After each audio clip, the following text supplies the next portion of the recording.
Officer Jake Morrison laughed as the German Shepherd's blood pooled on the sidewalk, until the homeless veteran stood up, brushed off his disguise, and revealed the 4 stars on his collar. General Andrew Washington had been undercover for 3 weeks, living on the streets of Detroit as part of a classified Pentagon investigation into police brutality against veterans. His beard was unkempt, his clothes deliberately torn and dirty, and his loyal German Shepherd Rex, a retired military working dog, was his only companion in this dangerous masquerade. What the Pentagon didn't know was that General Washington had a personal stake in this investigation. His younger brother, Corporal David Washington, had been killed by police 6 months earlier during a routine traffic stop. The official report claimed David had been reaching for a weapon, but witness videos told a different story. Now, sitting on a park bench at 2 a.m. feeding Rex scraps from McDonald's bag, General Washington was about to discover just how deep the corruption ran in Detroit's 12th precinct. Welcome back, my beautiful family and friends. If you're hooked in and you're ready to enjoy this story, click subscribe and let me know in the comments where you're watching from, because tomorrow, I will be giving you another story just as interesting as this one. And you don't want to miss it. Now let us begin. Officer Jake Morrison's patrol car pulled up to the curb with deliberate slowness, its spotlight cutting through the darkness to illuminate the homeless veteran and his dog. Morrison had been looking forward to this encounter all night, another chance to flex his authority on someone society had discarded. His partner, Officer Tommy Castellano, stepped out of the passenger side with his hand already resting on his service weapon. Both men were part of Detective Ray Coleman's inner circle, a group of cops who treated the streets like their personal hunting ground, targeting minorities and the homeless with impunity. Well, well, Morrison said, his voice dripping with false authority. What do we have here?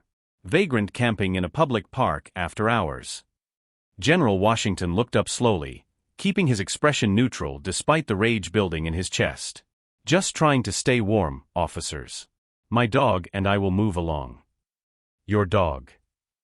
Castellano laughed, shining his flashlight directly into Rex's eyes. The German Shepherd, trained for combat operations in Afghanistan, remained perfectly still despite the provocation. That mutt looks dangerous. Probably rabid. Rex wasn't just a pet, he was a highly trained military asset worth $50,000. Morrison approached closer, his swagger revealing years of unchecked aggression. You got a license for that animal, homeless?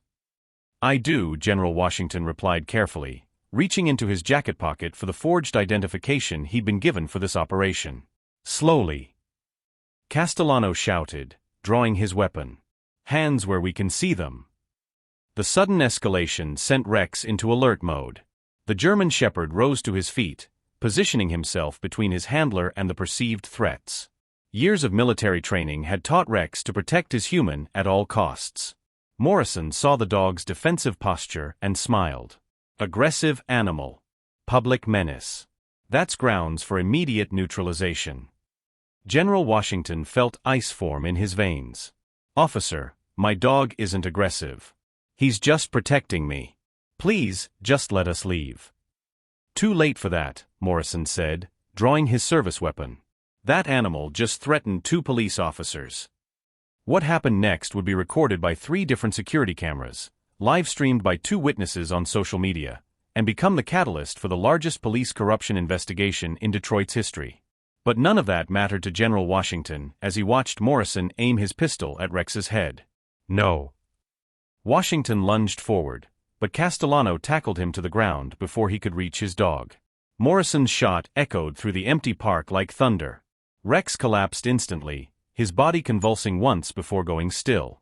Blood began pooling on the concrete beneath his head, mixing with the fallen autumn leaves. Rex's death was recorded by multiple witnesses, but they had no idea who his handler really was. General Washington stared at his dead companion, feeling something break inside his chest that he hadn't felt since losing his brother.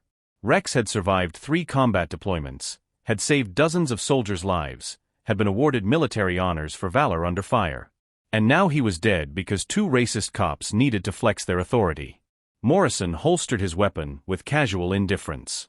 Problem solved. One less diseased animal on the streets. You murdered him, Washington said quietly, his voice barely controlled.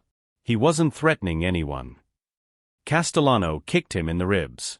Shut up, vagrant. That dog was a public menace, and you're under arrest for failure to control a dangerous animal. As they dragged him toward their patrol car, General Washington made a decision that would destroy both officers' lives and expose a corruption network reaching into the highest levels of Detroit law enforcement. The homeless veteran they just brutalized was the highest-ranking African-American officer in the U.S. Army. Morrison was reading Washington his Miranda rights when the first complication arose. The general's secure military phone, hidden in his jacket, began ringing with a distinctive tone reserved for Pentagon communications. "What the hell is that?" Castellano demanded. "Wrong number," Washington said, but Morrison had already grabbed the phone. The caller ID displayed, "Joint Chiefs of Staff, urgent." Morrison stared at the screen in confusion. Joint Chiefs? Like the military. Before Washington could respond, a black sedan pulled up across the street. Two men in expensive suits got out, both scanning the scene with the professional awareness of federal agents. "Officers," the larger man called out, approaching with his hands visible, but his posture suggesting barely contained authority. "FBI. We need to speak with you immediately." The realization that their victim wasn't who he appeared to be, and powerful people were watching. Morrison and Castellano exchanged nervous glances. FBI involvement in a routine vagrant arrest was unprecedented and deeply troubling. "What's the Bureau's interest in a homeless guy and a dead dog?" Morrison asked, trying to maintain his swagger despite the sweat forming on his forehead. The FBI agent, whose identification read Special Agent David Park, looked down at Rex's body with an expression of barely controlled anger. "That dead dog is Rex, a decorated military working dog with 3 combat deployments and a service record that includes saving 17 soldiers' lives. He's worth more than your annual salaries combined." Castellano's grip on Washington's arm loosened slightly. "Military dog? How do you know that?" Agent Park's partner, a serious woman with steel-gray eyes, stepped forward. "Because we've been conducting surveillance on this location for 3 weeks, documenting interactions between local law enforcement and vulnerable populations." "And the homeless guy?" Morrison asked, though he was beginning to suspect the answer would change his life forever. General Washington straightened to his full height, shaking off Castellano's grip with the authority of someone accustomed to command. When he spoke, his voice carried the weight of 30 years of military service. "Officer Morrison, you just murdered the companion of a 4-star Army general, conducting a classified investigation into police brutality. Congratulations, you've committed what will likely be prosecuted as a federal crime." The color drained from both officers' faces as Washington reached into his jacket and pulled out his military identification. The gold-embossed card clearly displayed his rank, photo, and Pentagon authorization codes. Morrison stared at the ID, his mind struggling to process what he was seeing. "This is fake. Has to be." Agent Park's radio crackled with incoming traffic. "Strike Team Alpha, target identification confirmed. General Andrew Washington is secure. Proceed with arrests." The moment Morrison and Castellano realized they had attacked one of the most powerful men in the military. As federal agents emerged from concealed positions around the park, General Washington knelt beside Rex's body. His hand gently stroked the German Shepherd's fur as rage and grief warred in his expression. "Rex served 3 tours in Afghanistan," he said softly, his words carrying to the federal agent's recording equipment. "He saved more American lives than most soldiers. He retired with full military honors." Washington looked up at Morrison, his eyes burning with controlled fury. "And you murdered him because you thought he belonged to someone you could abuse with impunity." Morrison tried to speak, but no words came. The magnitude of his mistake was beginning to register, and he could see his career, his pension, and possibly his freedom evaporating in real time. "General Washington," Agent Park said respectfully, "we have more than enough evidence to proceed with federal charges. The shooting was recorded from multiple angles, and we've documented a pattern of abuse by both officers." Washington stood slowly, his military bearing evident despite his homeless disguise. "Agent Park, I want you to understand something. This isn't just about Rex, and it isn't just about police brutality. Sir, my brother David was killed by Detroit police 6 months ago. Same department, same pattern of abuse, same culture of impunity." Washington's voice grew harder with each word. "This ends now." Detective Ray Coleman was enjoying a late-night poker game with 3 fellow officers when his secure phone buzzed with an encrypted message from Morrison. "Federal heat. Need cleanup on homeless situation." Send backup. Coleman had been running the 12th Precinct's corruption network for 8 years, turning routine police work into a profitable enterprise. His crew specialized in targeting the homeless, minorities, and anyone else society wouldn't miss when they disappeared or died under suspicious circumstances. What Morrison and Castellano didn't know was that Coleman's operation extended far beyond simple police brutality. He was running a human trafficking ring that supplied forced labor to Detroit's underground economy. "Gentlemen," Coleman announced to the poker table, "duty calls. We have a situation that needs immediate attention." Sergeant Mike Torres looked up from his cards. "What kind of situation?"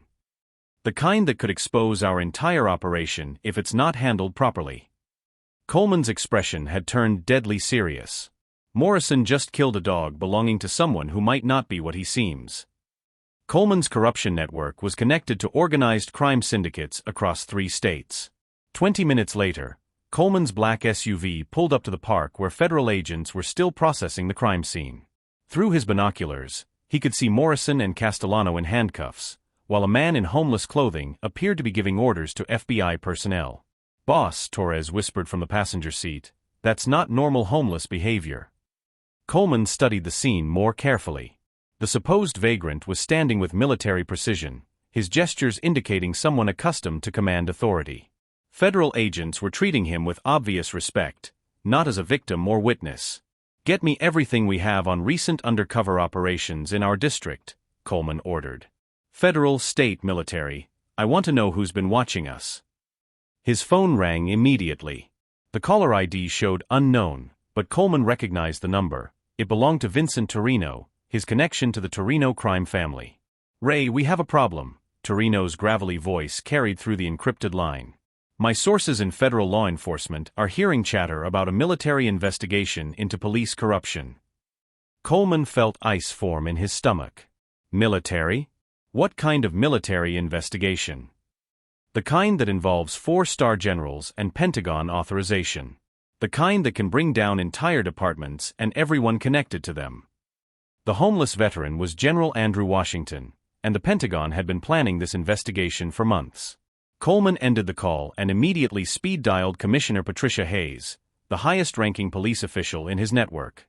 Hayes had been taking bribes from Coleman's operation for 3 years, using her position to bury investigations and transfer clean cops away from sensitive areas. "Commissioner, we have a code black situation," Coleman said when Hayes answered. "Full exposure, federal involvement, possible military intelligence operation."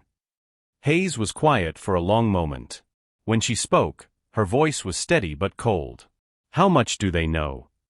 "Unknown. But Morrison just killed a military dog belonging to someone who appears to be a high-ranking officer conducting undercover surveillance." "Christ, Ray. Do you understand what this means? If the military has been documenting our operations for weeks or months, they have enough evidence to prosecute everyone in the network." Coleman watched through his binoculars as more federal vehicles arrived at the scene. "What are you suggesting?" "Scorched earth. We eliminate all evidence, all witnesses, and all connections. Starting tonight." The corruption network was preparing to murder dozens of people to avoid prosecution. General Washington was coordinating with Agent Park when his secure military phone rang again. This time, the caller was Colonel Jennifer Martinez, his Pentagon liaison. "General, we have a problem. NSA intercepts show massive communications traffic among corrupted police personnel. They're planning something big." Washington stepped away from the crime scene, lowering his voice. "What kind of communications?" "Code words, meet-up locations, and what appears to be a systematic elimination protocol. Sir, they're planning to kill everyone who can testify against them." Washington felt his blood run cold. The corruption network was larger and more dangerous than even Pentagon intelligence had suspected. How many potential targets? At least 40 people, including homeless individuals, former suspects, and family members of officers who've been killed for refusing to participate in the corruption. Through the darkness, Washington could see Coleman's SUV parked across the street. Even from a distance, he could feel hostile eyes watching the federal operation. "Colonel, I need immediate backup. Military police, federal marshals, anyone with clean hands and heavy firepower."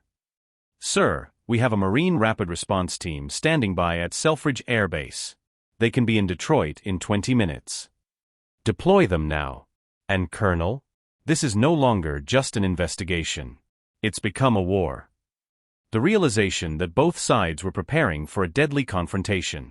Coleman's phone buzzed with responses from his network as corrupt officers across Detroit received his emergency signal.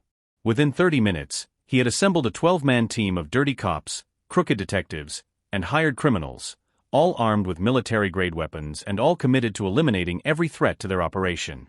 Listen up, Coleman addressed his team from the abandoned warehouse they used as a staging area. We have maybe 2 hours before federal reinforcements arrive in force. Our objective is simple: eliminate the general, eliminate the federal agents, and eliminate every piece of evidence that connects us to organized crime. Sergeant Torres raised his hand. Boss, you're talking about declaring war on the FBI and the U.S. Army. That's suicide. No, Torres. Letting them complete their investigation is suicide. Right now, we still have the advantage of numbers and local knowledge. But if we wait, they'll have us surrounded by Marines and federal marshals. Officer Danny Walsh, one of Coleman's most reliable enforcers, was cleaning his assault rifle with practiced efficiency. What about the homeless camps? There are probably dozens of people who've witnessed our operations over the years. Coleman's expression turned predatory. What homeless camps? After tonight, there won't be any witnesses left to testify about anything. The corrupt police network was planning to commit mass murder to cover their crimes. Back at the crime scene, Agent Park received an urgent communication from FBI headquarters. Agent Park, this is Director Williams. We're detecting massive weapons purchases and suspicious movement patterns among Detroit law enforcement personnel. What's your assessment? Park looked around at the federal agents processing evidence, while General Washington coordinated with military personnel. Director, I believe we're about to face armed resistance from a large, well-organized corruption network. They're not planning to surrender, they're planning to fight. Copy that. I'm authorizing Operation Clean Sweep. You'll have 50 federal agents, 2 SWAT teams, and full military support within the hour. As Park ended his call, Washington approached with grim news. Agent Park, Marine Reconnaissance has identified at least 15 vehicles moving toward strategic positions around the city. They're not running, they're setting up an ambush. An ambush against who? Against us. Against federal agents, against clean cops, against anyone who might testify in a corruption trial. Washington's expression was harder than steel. Detective Coleman isn't just trying to avoid arrest. He's trying to eliminate the entire federal investigation by killing everyone involved. Park realized the scope of what they were facing. General, are you telling me corrupt police officers are planning to attack federal agents? I'm telling you that corrupt police officers have declared war on the United States government. And we have about 90 minutes to prepare for the fight of our lives. The park had become a command center as federal agents and military personnel coordinated their response to the emerging threat. But through the darkness, Coleman's network was moving into position for what would become the most violent police corruption confrontation in American history. General Washington knelt beside Rex's body one last time, his hand touching the German Shepherd's still fur. I'm sorry, boy. But your death is going to mean something. I promise you that. The first shots came at 3:47 a.m., shattering the pre-dawn silence as Coleman's sniper took out the floodlight illuminating the crime scene. General Washington dove behind a park bench as bullets whined through the air where his head had been seconds earlier. Contact. All units, we are under fire. Agent Park shouted into his radio as federal agents scrambled for cover behind their vehicles. Coleman's 12-man assault team had positioned themselves in a semicircle around the park, using abandoned buildings and construction equipment as cover. They opened fire simultaneously, their coordinated attack designed to overwhelm the federal response before reinforcements could arrive. Washington rolled behind a concrete barrier, his military training taking over despite being caught without weapons. Park. How many shooters do you count? At least 10, maybe more. Park returned fire with his service weapon while calling for backup. They've got us pinned down from 3 sides. Coleman had recruited dirty cops from 5 different precincts, creating a private army of corrupt law enforcement. The gunfire was intense but disciplined, These weren't desperate criminals spraying bullets randomly. Coleman's team was using tactical formations and military-grade weapons, advancing with the precision of trained soldiers. Washington spotted movement in a second-floor window across the street. Sniper, 2 o'clock, red building. Agent Park's partner, Agent Martinez, had taken cover behind an FBI vehicle when Coleman's rifle shot punched through the windshield and caught her in the shoulder. She spun around, crying out as blood soaked through her jacket. "Martinez is down." Park shouted, but he couldn't reach her position without exposing himself to crossfire. Washington made a decision that would define the rest of the night. Despite having no weapons, he sprinted across open ground toward the wounded federal agent, zigzagging as bullets sparked off the concrete around his feet. He reached Martinez just as Coleman's second shot would have killed her, throwing his body over hers as the bullet shattered the car window above them. "General, you need to get out of here." Martinez gasped, pressing her hand against the bleeding wound. "This isn't your fight."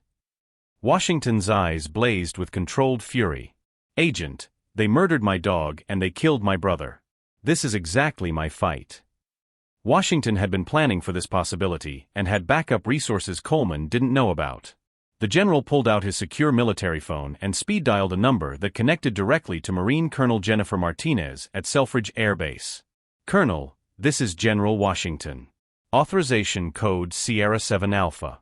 I'm declaring a federal emergency and requesting immediate military support under the Insurrection Act." "Sir, are you under attack by hostile forces?" "Negative, Colonel. I'm under attack by corrupt law enforcement personnel who have declared war on federal agents. I need Marines, and I need them now." The distinctive sound of helicopter rotors filled the air as Coleman's network revealed another layer of their preparation. A civilian helicopter appeared over the park, but instead of providing evacuation, it began strafing the federal positions with automatic weapons fire. "They've got air support." Agent Park shouted as bullets tore through the trees above them.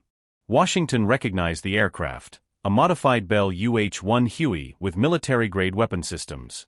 "That's not civilian equipment. Coleman has connections to serious firepower." The corrupt police network had access to military weapons and aircraft, making them a genuine threat to federal forces. Coleman's voice echoed through a bullhorn from his concealed position. "General Washington. Agent Park. You're surrounded and outgunned. Surrender now, and we'll make this quick." Washington grabbed Agent Martinez's radio. "Detective Coleman, this is General Andrew Washington, United States Army. You and your officers are in violation of federal law and are engaging in armed insurrection against the United States government." Coleman's laughter crackled through the radio. "General, you're just one man with a dead dog and a bunch of federal agents who are about to join you in hell." "Actually, Detective, I'm one man with 30 years of military experience and a direct line to the Pentagon." As if summoned by his words, the sound of jet engines screamed overhead as 2 F-16 Fighting Falcons roared across the Detroit skyline. The corrupt officer's helicopter immediately peeled away, recognizing that it was hopelessly outmatched. What the hell was that? Coleman's voice had lost its confident tone. "That was the Michigan Air National Guard, Coleman. And they're just the beginning."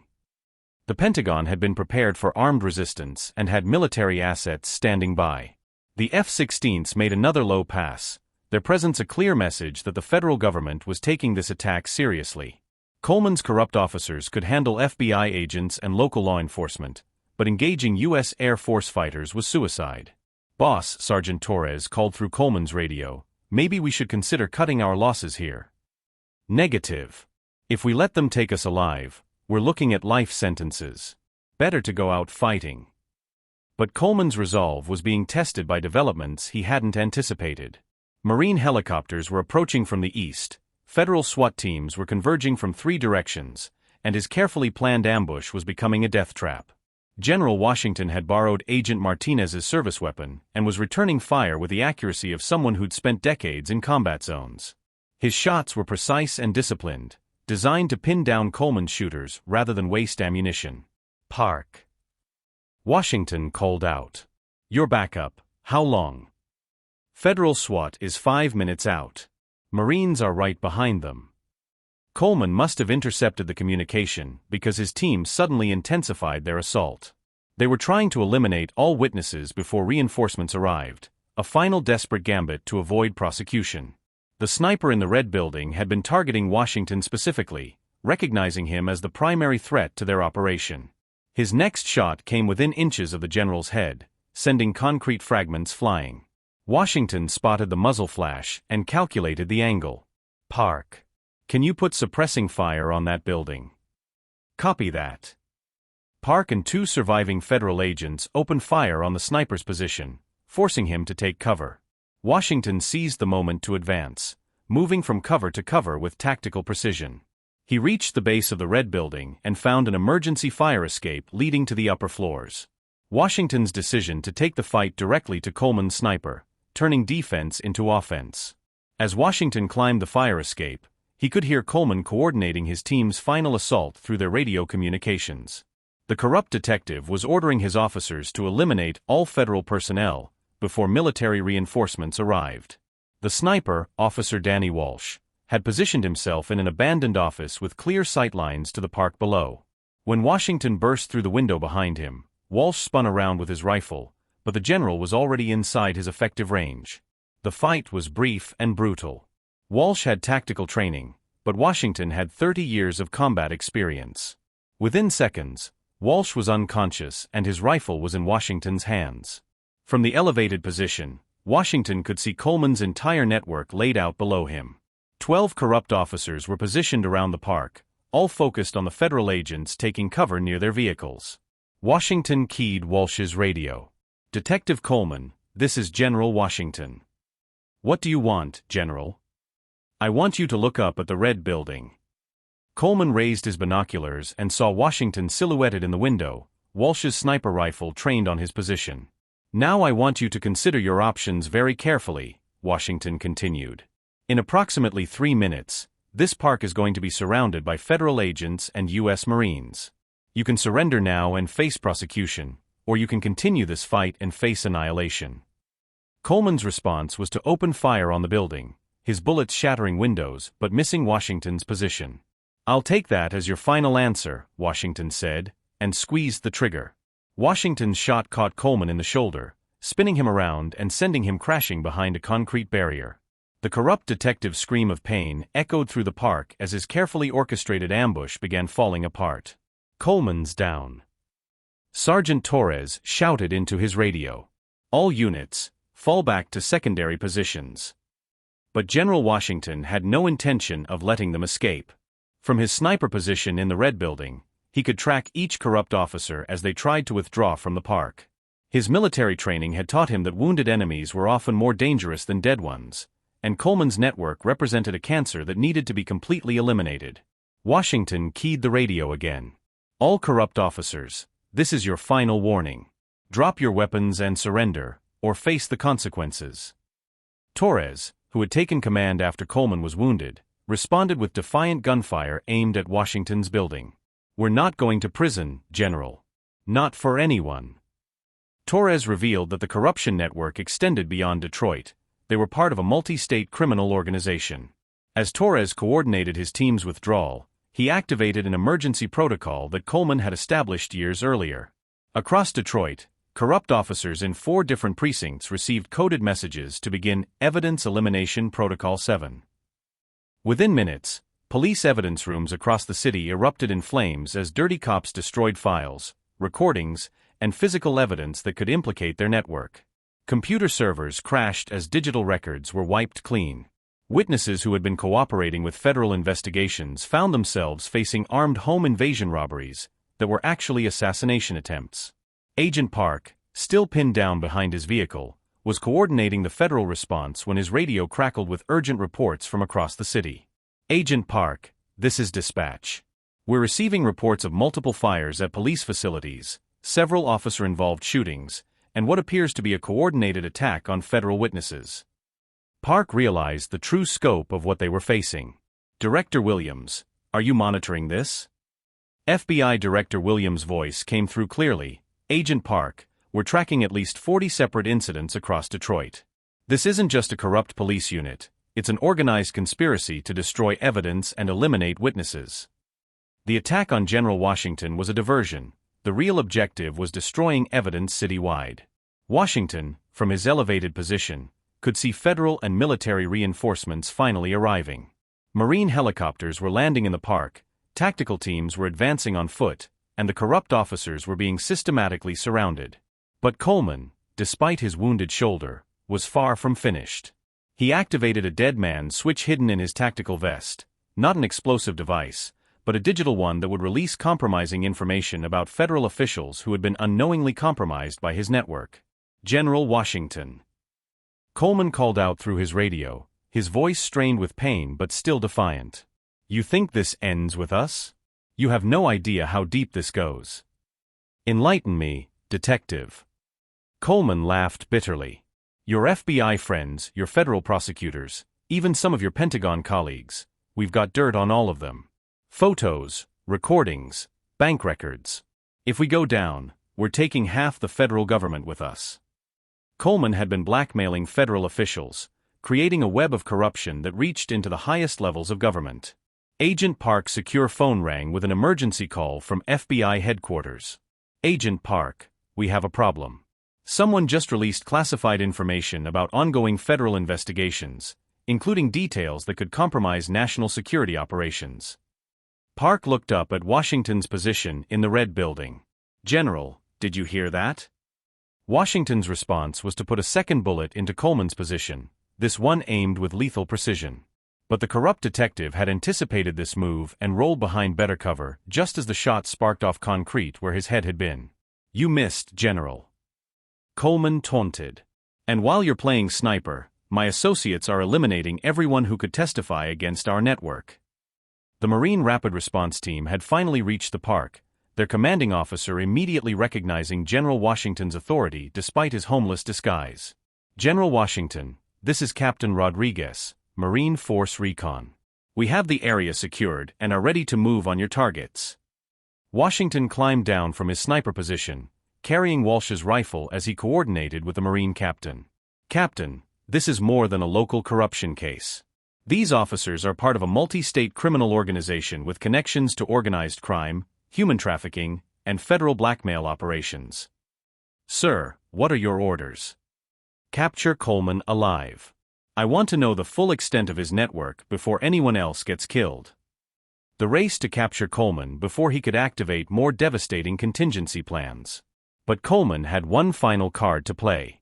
As Marines advanced on his position, he activated a locator beacon that summoned backup he'd kept in reserve, not more corrupt cops, but actual mercenaries hired through his organized crime connections.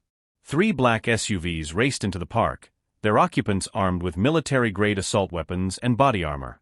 These weren't police officers, they were professional soldiers willing to fight federal agents and Marines for the right price. Contact. We've got civilian contractors engaging Marine positions. Captain Rodriguez shouted into his radio as automatic weapons fire erupted across the park. Washington realized Coleman's network was more sophisticated than anyone had imagined. Captain, these aren't civilians, they're professional mercenaries. Treat them as enemy combatants. The firefight that erupted was unlike anything seen in American law enforcement history. U.S. Marines were engaging private military contractors in the middle of a major city, while corrupt police officers tried to escape in the chaos. Washington positioned himself with the Marines, his 30 years of military experience evident as he coordinated tactical movements and directed fire. But his primary focus remained on Coleman, who was using the mercenary attack as cover to escape toward the park's eastern exit. Rodriguez, Coleman's moving east. Don't let him reach the street. Copy that, General. As Marines pursued Coleman through the darkness, Washington spotted Sergeant Torres trying to flank their position with 2 remaining corrupt officers. The general's shot took out Torres instantly, but the other officers managed to reach better cover. Agent Park, finally able to move from his defensive position, coordinated with federal SWAT teams to surround the remaining mercenaries. The professional soldiers were skilled, but they were outnumbered and outgunned by the combined federal and military response. Coleman's final desperate attempt to escape as his entire criminal empire collapsed around him. Coleman reached the park's edge where a motorcycle was waiting, his final escape plan. But as he climbed onto the bike with his wounded shoulder, General Washington appeared through the darkness, Walsh's sniper rifle aimed directly at him. End of the line, Detective. Coleman's hand moved toward his service weapon, but Washington's next shot shattered his wrist, making any resistance impossible. You know what the funny thing is, Coleman? Washington said, approaching the wounded detective as Marines secured the area. You killed my dog because you thought I was powerless. Someone you could abuse without consequences. Coleman, bleeding from multiple wounds and facing life in federal prison, managed one final act of defiance. Your brother David, you want to know who really killed him? Washington's finger tightened on the trigger. What about my brother?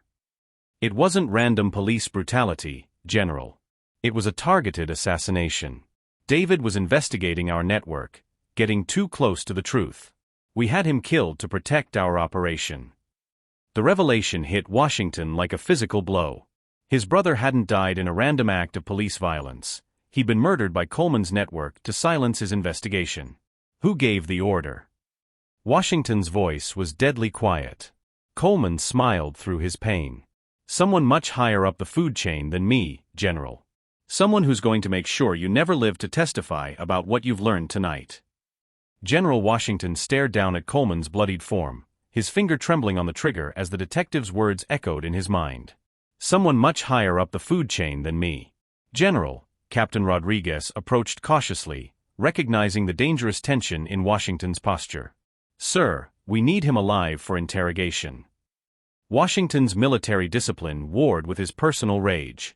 Coleman had just confessed that David's death wasn't random. It was an assassination ordered by someone in a position of significant authority. Who ordered my brother's death? Washington demanded, pressing the rifle barrel against Coleman's forehead. Coleman's laugh was weak but mocking. You really think I'm going to give up my insurance policy? That information is the only thing keeping me alive. Before Washington could respond, Agent Park's radio crackled with an urgent transmission. All federal units, Priority 1 alert. We have confirmed reports of a high-level federal official coordinating with organized crime elements. Repeat, we have a federal traitor in a position of significant authority. The conspiracy reached into the highest levels of federal law enforcement. Washington stepped back from Coleman, his tactical mind processing the implications. Park, who's running the federal response to this operation? Deputy Director James Morrison at FBI headquarters, Park replied, then froze as he realized the connection. Morrison, that's the same last name as Officer Jake Morrison, Washington finished grimly. The cop who shot Rex. Coleman's expression shifted from defiance to calculation. Family connections run deep in law enforcement, General. Jake Morrison is Deputy Director Morrison's nephew. And Deputy Director Morrison has been protecting our network for 3 years. The federal official coordinating the response was actually working to protect the corruption network. Agent Park's face went pale as he realized the implications. If Deputy Director Morrison has been feeding information to Coleman's network, then he knows about every aspect of our investigation. He knows our safe houses, our witness locations, our evidence storage facilities. Washington's secure military phone rang with an urgent call from Colonel Martinez at the Pentagon. General, we have a crisis situation. Someone with high-level federal access has been systematically compromising our investigation. 3 of our key witnesses have been killed in the past hour, and our evidence facilities have been attacked. Colonel, I need you to bypass all federal law enforcement channels. Contact the Attorney General directly. Tell him we have a federal traitor coordinating with organized crime. But Coleman was listening to every word, and his expression had changed from defeat to smug satisfaction. You're too late, General. Morrison activated Protocol 0 20 minutes ago. What's Protocol 0? Park demanded. Coleman's smile was cold. Complete elimination of all evidence, all witnesses, and all federal agents involved in the investigation. Including you, Agent Park. Including your Marines, Captain Rodriguez. And especially including you, General Washington. Morrison had been using federal resources to hunt down everyone involved in exposing the corruption. As if summoned by Coleman's words, Washington's military phone buzzed with an emergency alert. Federal warrant issued for General Andrew Washington, treason, conspiracy, murder of federal agents. Captain Rodriguez read the alert over Washington's shoulder. Sir, that's impossible. You've been working with federal agents all night. It's not impossible when the person issuing the warrant is working for the other side, Washington replied grimly. Morrison is using federal authority to eliminate everyone who can expose his connection to Coleman's network. Agent Park's radio suddenly crackled with Morrison's voice. All federal units, be advised that General Andrew Washington is wanted for treason and multiple homicides. He is armed, extremely dangerous, and should be considered a terrorist threat to national security. The Marines around them exchanged uncertain glances. Their orders had come through federal channels, but now those same channels were declaring their commanding general a traitor. Washington found himself hunted by both corrupt cops and federal agents following falsified orders. Captain Rodriguez, Washington said calmly, you have a choice to make. You can follow federal orders that were issued by a corrupt official, or you can follow your oath to defend the Constitution against all enemies, foreign and domestic. Rodriguez looked at his Marines, then at the evidence of the massive firefight they'd just survived. General, we've been fighting alongside you against armed criminals for the past hour. I'm not about to turn you over to the people who were trying to kill us all. But their loyalty wouldn't protect them from the full weight of federal law enforcement. Through the darkness, they could already see the flashing lights of additional federal vehicles approaching the park. Coleman, despite his wounds, was enjoying the unfolding chaos. You see, General? Morrison has turned you into the villain of your own story. Every federal agent in the country is going to be hunting you within the hour. Washington realized they had walked into a trap far more sophisticated than Coleman's simple ambush. Morrison had been using the federal investigation to identify and eliminate threats to the corruption network, and now he was using federal authority to destroy anyone who had discovered the truth. Park, how many clean federal agents do you trust completely? Maybe 3 or 4 in the entire bureau. Morrison's been in position to identify and transfer anyone who couldn't be compromised. Washington made a decision that would define the rest of the operation. Then we go off the grid. No federal communications, no official channels, no government resources. Sir, that would make us all fugitives. We're already fugitives, Captain. The only difference is whether we run or fight. Washington decided to wage his own war against the corrupt Federal Criminal Alliance. Coleman was losing blood rapidly, but he managed one final revelation. Your brother David. He found evidence about Morrison's connections to human trafficking operations. Children, General. Morrison has been protecting people who traffic children for organized crime. The words hit Washington like a physical blow. His brother hadn't just been investigating police corruption. He'd been trying to expose a federal official who was protecting child traffickers. Where's the evidence? Washington demanded. Safety deposit box. First National Bank. Account 7749. Coleman's voice was growing weaker. But Morrison knows about it. He's been waiting for someone to try to retrieve it so he can eliminate them. Agent Park understood immediately. It's a trap. Morrison's been using David's evidence as bait to identify anyone who gets too close to the truth. Washington looked down at Coleman, who was slipping into unconsciousness from blood loss. The detective had revealed the scope of the conspiracy, but he'd also shown just how thoroughly Morrison had outmaneuvered them. The sound of helicopters filled the air again, but these weren't Marine aircraft. Federal helicopters were approaching with enough firepower to eliminate Washington's entire team. Captain Rodriguez, can your Marines fight federal agents? Rodriguez's expression was grim but determined. Sir, if those federal agents are protecting child traffickers and killing innocent people, then they're not federal agents anymore. They're just criminals with badges. Then let's show them what happens when criminals threaten the United States Constitution. As federal helicopters moved into attack position, General Washington prepared for the most important battle of his military career, not against foreign enemies, but against the corruption that had infected his own government. What do you think is worse, corrupt local cops who abuse their authority, or corrupt federal officials who use government power to protect criminals? And how far should military personnel go when they discover their own government has been compromised? What would you do if you discovered federal authorities were protecting child traffickers? Share your perspective below.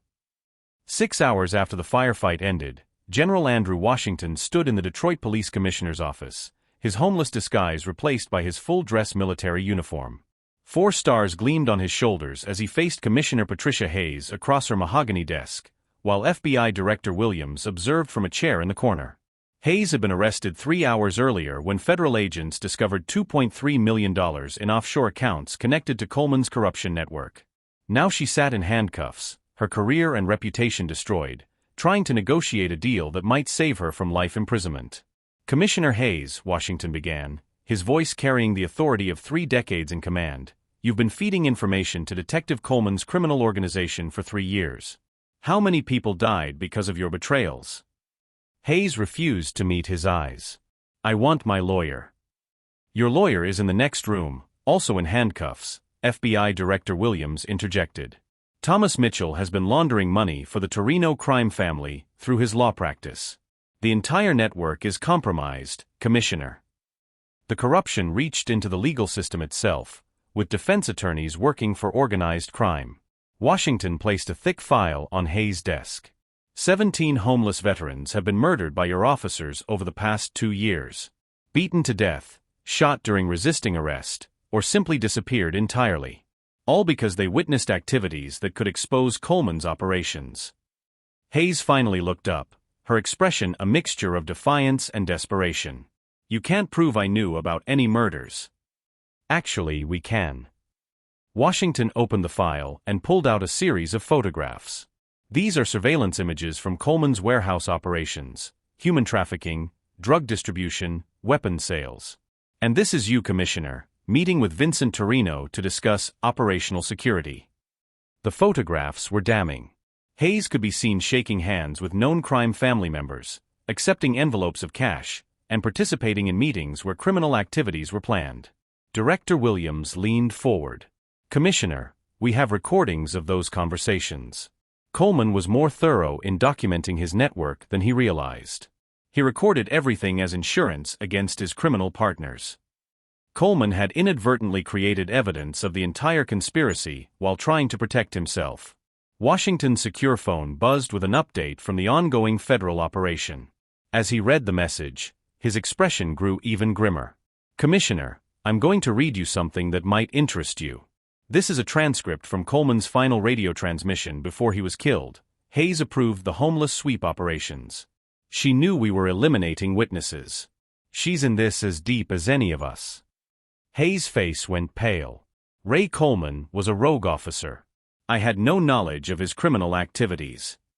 Is that why you personally approved the transfer of every clean detective away from the 12th Precinct? Is that why you buried 17 use-of-force investigations? Is that why you met with organized crime figures to coordinate police activities? The weight of evidence was crushing. Hayes had been recorded, photographed, and documented participating in every aspect of Coleman's network. Her only hope was cooperation. What do you want from me? She asked quietly. Director Williams answered, everything. Names, dates, bank accounts, meeting locations, criminal contacts. We want the entire network, from beat cops to federal judges. Hayes' decision to cooperate would expose the full scope of corruption across multiple agencies. Hayes was silent for a long moment, calculating her options. Life imprisonment without parole, or cooperation that might result in protective custody and a reduced sentence. There are others, she finally admitted. Coleman's network was just one branch of a larger operation. Federal agents, prosecutors, even some military officers, all connected to organized crime families across the Great Lakes region. Washington felt ice form in his stomach. Military officers? Colonel Marcus Thompson at Fort Wayne, Major Jennifer Rodriguez at Selfridge Air Base, Captain David Chun in the military police. They've been providing weapons and intelligence to criminal organizations for years. Director Williams made rapid notes as Hayes continued her revelations. How extensive is the military involvement? Weapon sales, classified intelligence, protection for organized crime operations, millions of dollars in criminal activity hidden behind military authority. Washington realized that his investigation had uncovered something far larger than police corruption.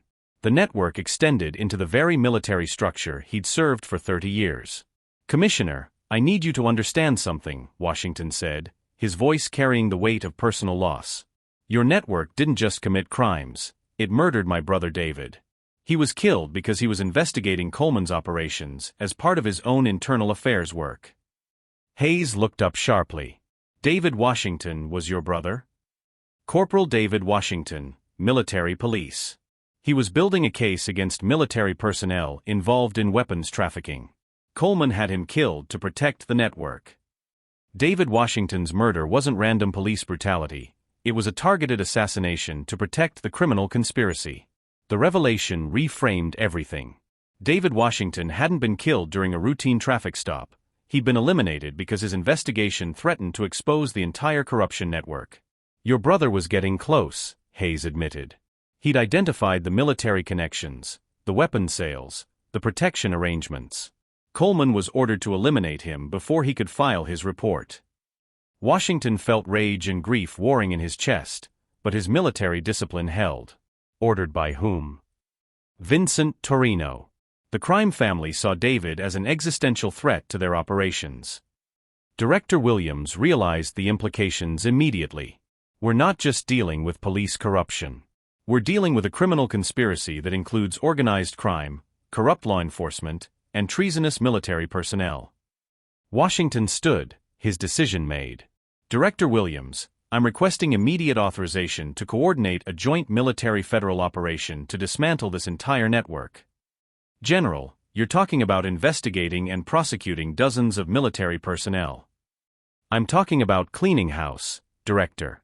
These people have betrayed their oaths, betrayed their country, and murdered American citizens. They don't deserve to wear the uniform. Hayes watched this exchange with growing unease. If I cooperate fully, what kind of protection can you guarantee? Washington looked down at her with contempt. Commissioner, you helped murder my brother and 17 homeless veterans. You enabled human trafficking, weapon sales, and organized crime.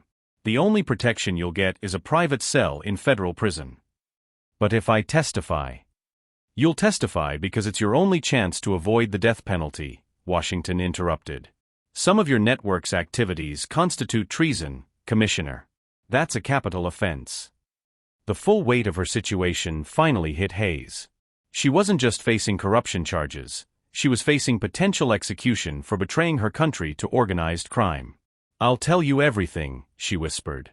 72 hours after Commissioner Hayes began her cooperation, General Andrew Washington led a joint military federal task force into the most dangerous phase of the operation, hunting down the remaining network members before they could escape or eliminate evidence.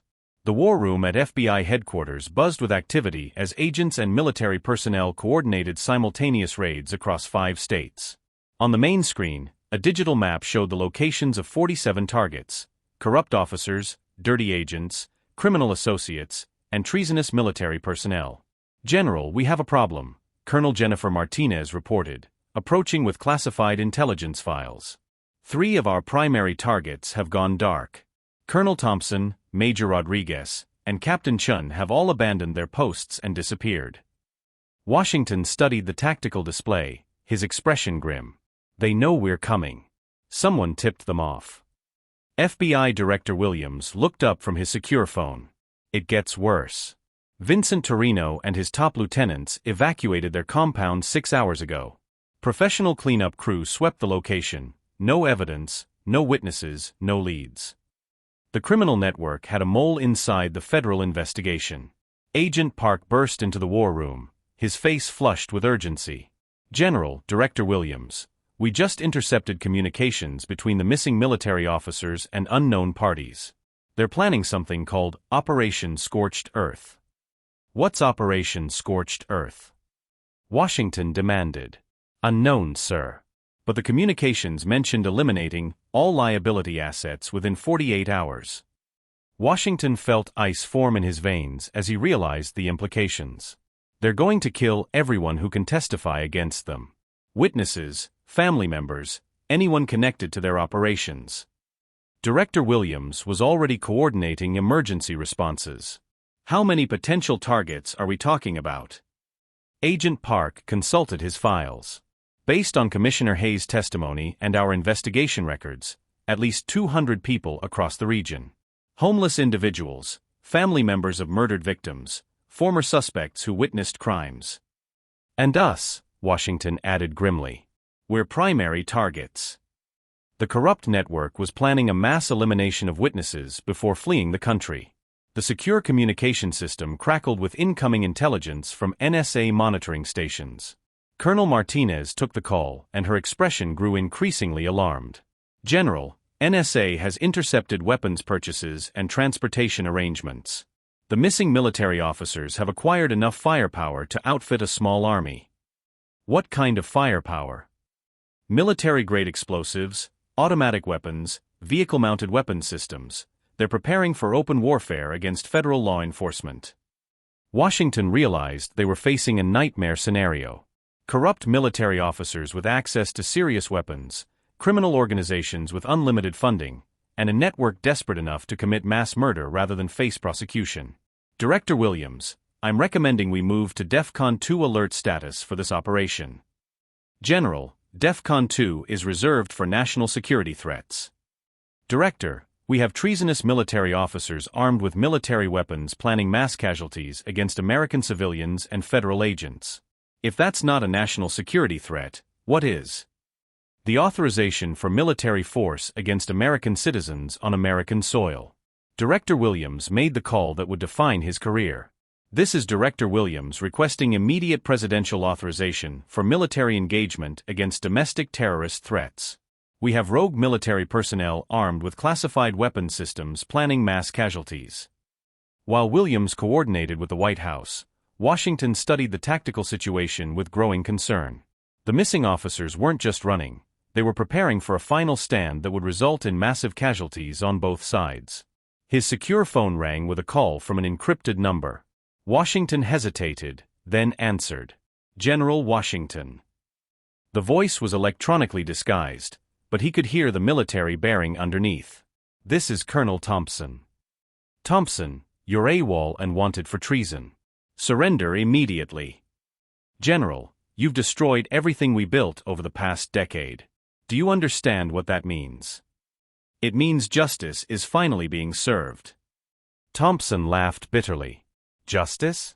We were protecting America from threats the politicians are too weak to handle. Criminal organizations, terrorist networks, enemy agents. We eliminated problems that conventional law enforcement couldn't touch." "You were committing murder for money, Thompson." "We were doing what was necessary.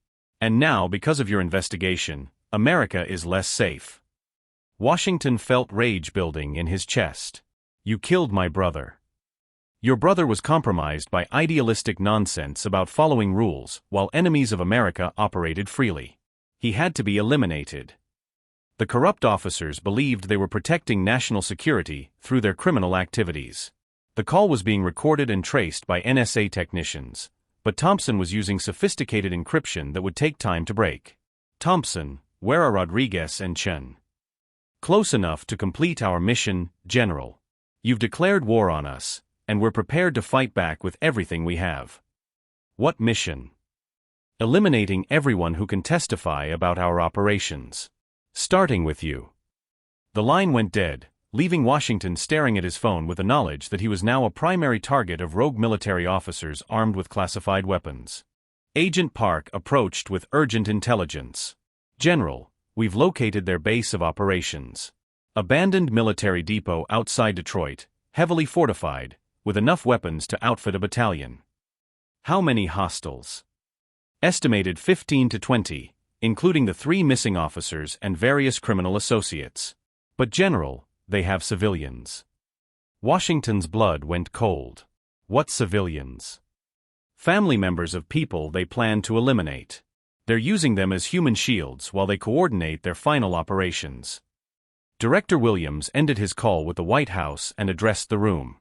"We have presidential authorization for military engagement. National Guard, federal marshals, and military police are being mobilized for immediate deployment." Washington studied the tactical maps, calculating odds and casualties. "Director, if we assault their position with overwhelming force, they'll execute the hostages. If we negotiate, they'll use the time to eliminate more witnesses." "What are you recommending, General?" Washington's expression hardened with resolve. "I'm recommending that I go in alone." "General, that's suicide." "No, Director. That's justice. They want me, fine. But while they're focused on killing me, Your teams can rescue the hostages and neutralize the threat. Colonel Martinez objected immediately. Sir, you're talking about walking into a kill zone with no backup. Colonel, I'm talking about finishing what they started when they murdered my brother and Rex. Washington's decision to sacrifice himself to save the hostages and end the corruption network. The abandoned military depot sat on 200 acres of fenced wasteland, its concrete buildings and underground bunkers providing perfect defensive positions for Thompson's final stand. Satellite imagery showed armed sentries, vehicle-mounted weapons, and what appeared to be improvised explosive devices around the perimeter. Washington drove toward the main gate alone, his military uniform crisp and his medals gleaming in the afternoon sun. He was unarmed except for his service pistol, a deliberate choice to appear non-threatening while federal forces moved into position around the compound. The gate opened as his vehicle approached, and he drove slowly toward the main building where Thompson waited. Through his earpiece, he could hear Director Williams coordinating the rescue operation. Phoenix Team, you have 15 minutes to reach extraction positions. Lion Team, prepare to breach on General Washington's signal. Washington parked outside the main building and stepped out of his vehicle, his hands visible and his posture relaxed. He was walking into the most dangerous situation of his 30-year military career, but his resolve was absolute. Thompson emerged from the building flanked by Major Rodriguez and Captain Chun, all three in full tactical gear and armed with assault rifles. Behind them, Washington could see civilian hostages, men, women, and children whose only crime was being connected to witnesses. General Washington, Thompson called out. Welcome to your execution. 8 months later, the federal courthouse in Detroit was surrounded by media vans, protesters, and heavy security as the corruption trial that had captivated the nation entered its final phase. General Andrew Washington, now wearing his full dress uniform with 4 stars gleaming on his shoulders, walked up the courthouse steps flanked by military escorts. The trial had become known as the Detroit Reckoning, the largest police corruption prosecution in American history, involving 47 defendants, 200 witnesses, and evidence of a criminal network that had operated with impunity for over a decade. Inside the packed courtroom, Detective Ray Coleman sat at the defendant's table in an orange prison jumpsuit, his once arrogant demeanor replaced by the hollow stare of a man who'd lost everything. Beside him sat the survivors of his corrupt network, those who hadn't been killed in the siege or died mysteriously in federal custody. Federal prosecutor Maria Santos approached the witness stand where General Washington had been testifying for 3 days. General Washington, in your professional opinion, what was the scope of the corruption network you encountered during your undercover investigation? Washington's voice carried the weight of authority as he addressed the packed courtroom. The network extended far beyond simple police brutality. We documented human trafficking, drug distribution, murder-for-hire operations, and systematic elimination of witnesses, all conducted under the protection of corrupt law enforcement. Coleman's defense attorney, expensive criminal lawyer named Richard Stone, rose to object. Your Honor, General Washington was conducting an unauthorized investigation without proper federal oversight. His testimony should be excluded. Judge Patricia Williams, one of the few federal judges who had been thoroughly vetted for clean hands, overruled the objection. General Washington was acting under Pentagon authorization and in coordination with federal law enforcement. His testimony stands. The trial was revealing corruption that extended into federal agencies, corporate boardrooms, and city government. Prosecutor Santos continued her examination. General, during your testimony, you've mentioned that Officer Morrison's killing of your dog Rex was recorded by multiple sources. Can you explain the significance of those recordings? Washington's expression hardened as he remembered that night 8 months earlier. Rex was a decorated military working dog with 3 combat deployments. His murder wasn't just animal cruelty, it was the destruction of military property and the killing of a veteran who had served his country with honor. In the gallery, Washington could see Rex's former handler, Sergeant First Class Maria Rodriguez, who had flown in from Afghanistan specifically to testify about the German Shepherd service record. Tears streamed down her face as she listened to the general's testimony. But more importantly, Washington continued, Rex's killing was captured on video by multiple witnesses, including security cameras and civilian smartphones. That footage showed the world exactly how Detroit's corrupt officers treated vulnerable populations. Coleman's lawyer tried a different approach. General, isn't it true that you deliberately provoked this confrontation by conducting an unauthorized undercover operation? Washington turned to face Coleman directly, his eyes blazing with controlled fury. "Mr. Stone, I was investigating the murder of my brother, Corporal David Washington, who was killed by corrupt Detroit police 6 months before Rex's death. This wasn't about provocation, it was about justice." Washington's brother's death had been ordered by Coleman's network because David had witnessed a murder committed by dirty cops. The revelation sent shockwaves through the courtroom. Prosecutor Santos had been saving this information for maximum impact, and Washington's testimony was about to expose the deepest levels of the conspiracy. "General Washington, can you tell the court what you discovered about your brother's death during your investigation?" Corporal David Washington was killed because he witnessed Detective Coleman and Officer Morrison executing a homeless veteran named James Thompson. David was planning to report what he'd seen to federal authorities, so Coleman ordered his elimination. Coleman shot to his feet, his composure finally cracking. "That's a lie. Your brother was reaching for a weapon during a routine traffic stop." Judge Williams banged her gavel. "Mr. Coleman, sit down and remain silent, or you will be removed from this courtroom." But Coleman was beyond caring about courtroom decorum. 8 months of imprisonment, the destruction of his criminal empire, and the deaths of most of his associates had pushed him past his breaking point. "You want the truth?" Coleman shouted, pointing at Washington. "Your brother was a self-righteous punk who couldn't mind his own business. Just like you. Just like that damn dog." Coleman's courtroom breakdown, finally admitting his role in both murders. The courtroom erupted as Coleman continued his rant, security guards moving to restrain him while news cameras captured every word. "We owned this city. We protected people from the animals on the streets. Your brother, that homeless vet, all those witnesses, they were threats to public order." Judge Williams ordered Coleman removed from the courtroom, but the damage was done. His spontaneous confession had just sealed his fate and validated every aspect of Washington's testimony. Prosecutor Santos turned back to the general. "General Washington, based on your investigation and the events that followed, what do you believe is the appropriate outcome for this case?" Washington was quiet for a long moment, considering his words carefully. In the gallery, he could see the families of corruption victims, fellow veterans who had suffered abuse, and federal agents who had risked their lives to expose the truth. "Prosecutor Santos, I believe justice demands more than just individual prosecutions. This case has exposed systematic failures in oversight, accountability, and leadership that allowed corruption to flourish for over a decade. What are you recommending?" "Complete restructuring of Detroit law enforcement, federal oversight of all police operations, and mandatory military-style accountability standards for all officers. The badge is a symbol of honor and service. It should only be worn by those who understand its meaning." Washington's call for complete reform of law enforcement culture and accountability. Judge Williams addressed the packed courtroom. "Before we proceed to closing arguments, I want to acknowledge the unprecedented nature of this case. General Washington's investigation has exposed corruption that shook the foundations of law enforcement not just in Detroit, but across the nation.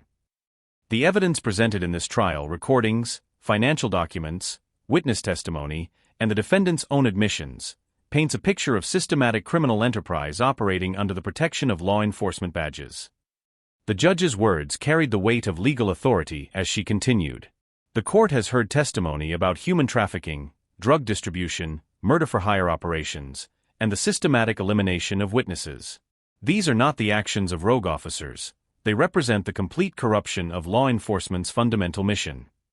In the defendant section, the surviving members of Coleman's network sat in stunned silence as they realized their careers, their pensions, and their freedom were about to disappear forever.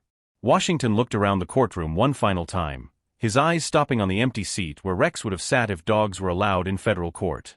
The German Shepherd sacrifice had exposed a level of corruption that might have continued for decades without intervention. "Your Honor," Washington said, his voice carrying clearly through the silent courtroom, "Rex died protecting someone he thought was vulnerable and defenseless. But his death protected something much larger, the integrity of law enforcement and the safety of every citizen who trusts police officers to serve and protect rather than prey and abuse."